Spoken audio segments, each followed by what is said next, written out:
এসব ভাইয়ের কিছু হলে জ্বলবে আগুন করে করে। এগিয়ে চলো, আমরা আছি তোমার সাথে। আসগর ভাই এগিয়ে চলো, আমরা আছি তোমার সাথে। সুজন ভাই এগিয়ে চলো, আমরা আছি তোমার সাথে। 5ই আগস্টের পর ফ্যাসিস্ট সরকার যখন পালালো তখন আর প্রতিবাদ সভা করতে হবে না। কিন্তু দুঃখের বিষয়, কালকের ঘটনা, আমাদের দলের মনোনীত প্রার্থী এই 8 আসনের তাদের শীষের কান্ডারি এরশাদুল্লাহকে যে নির্মমভাবে হত্যার উদ্দেশ্যে যে গুলি করেছে, তার জন্য আজকের এই প্রতিবাদ সভা ডাকতে বাধ্য হয়েছি। বন্ধুরা আমার, র্যাব কাকে অ্যারেস্ট করেছে, গ্রেফতার কাকে করেছে? শিবির গ্রেফতার করেছে। গতকাল রাত্রে শিবিরের একজন সন্ত্রাসীকে চট্টগ্রাম 7-এ র্যাব গ্রেফতার করেছে।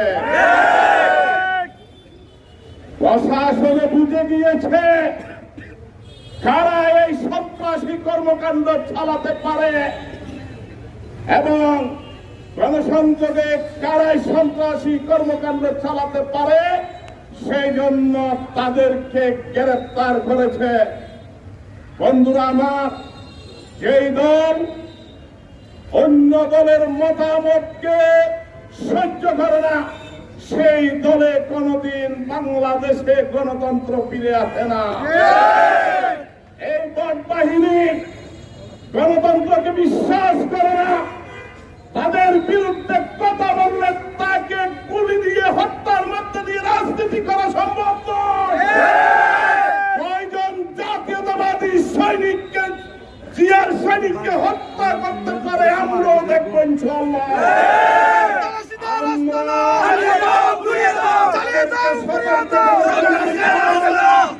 সতর্ক করে বলতে চাই, আমরা শান্তিপূর্ণভাবে শান্তিপূর্ণ পরিবেশে রাজনীতি করতে চাই।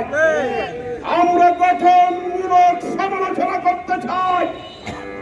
আমরা সন্ত্রাসী কর্মকাণ্ডকে প্রশ্রয় দিই নাই আগেও, বর্তমানে সন্ত্রাসী কর্মকাণ্ডকে প্রশ্রয় দেবে না।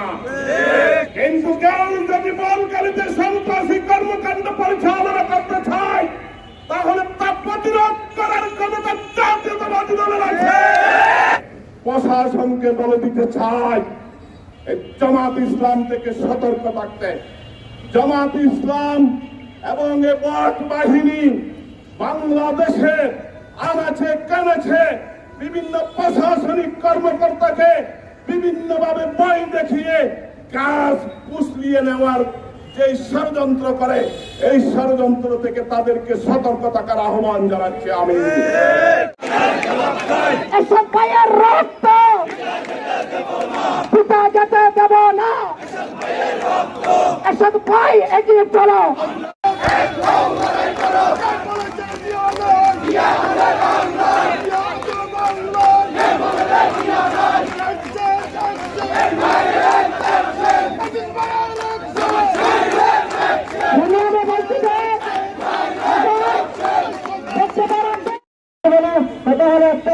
আজকে একটা গুরুত্বপূর্ণ কথা থাকার পরে একজন মানুষ হিসেবে এসে দিয়ে ভাই একদম আপনার কতটা পরিণত আজকে হামলা হয়েছে সরকারের। আমি সরকারকে বলতে চাই, আপনারা যদি আইন শৃঙ্খলা আপনারা যদি ভালো করতে না পারেন, আপনারা তাড়াতাড়ি বিদায় হন, আপনারা আমাদেরকে মুক্ত করেন। বলো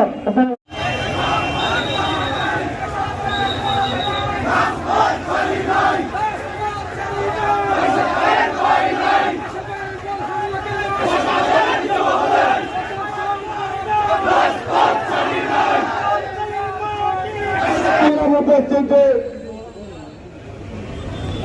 5ই আগস্টের পর আমাদের প্রাণপ্রিয় নেতা দেশ নায়ক তারেক রহমান বলেছিল আগামী নির্বাচন হবে ইতিহাসের সবচেয়ে সেরা নির্বাচন।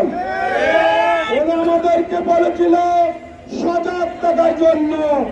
উনি কি 1 বছর আগে যেই কথা বলেছিল, গতকাল সেই কথার প্রমাণটি আপনারা পেয়েছেন। ভোট বাহিনী কিরকম জঘন্য হতে পারে আসাদুল্লাহর মতো একজন সজ্জন ব্যক্তির উপর হামলা করতে পারে, আমরা দেশের জনগণ জীবনেও কল্পনা করি না। আজকের এই সভা থেকে ভোট বাহিনীকে জানিয়ে দিতে চান, এসব ভাই এত নয়, লক্ষ লক্ষ এসব ভাই আকাশে সৃষ্টি হয়েছে।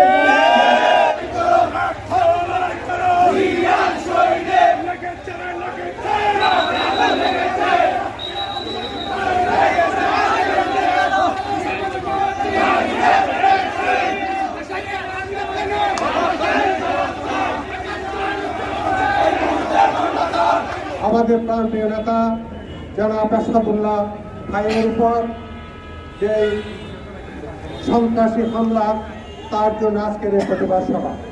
সংগ্রামী সাথী বন্ধুগণ, আজকে এখানে বলতে হচ্ছে যে আসাদুল্লাহ সাহেব, যিনি বাংলাদেশ জাতীয়বাদী দল এই সংগঠনকে সংগঠিত করার সময় ওনার পাশে থেকে আমি ওনাকে যতটুকু চিনেছি, তিনি কোনোদিন সন্ত্রাসীদেরকে আশ্রয় করতে তিনি দেননি।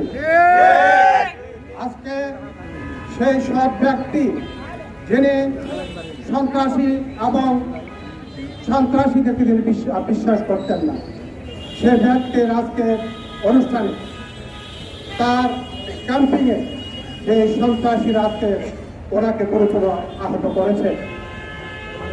তাই আজকে আমাদেরকে চিন্তা করতে হবে যে আসাদুল্লাহ সাহেব, যিনি সব ব্যক্তিত্ব, যিনি সন্ত্রাসকে বিশ্বাস করেন না, তার উপর আজকে এই পরিকল্পিত হামলা, এটি একটি ষড়যন্ত্র।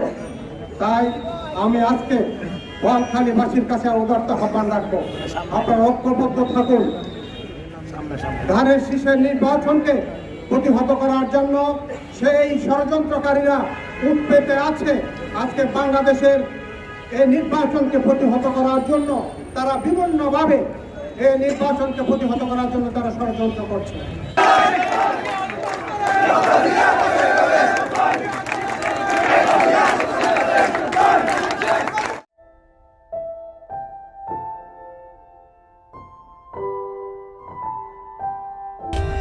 For more updates, subscribe to our channel, click the show links and enjoy watching the videos.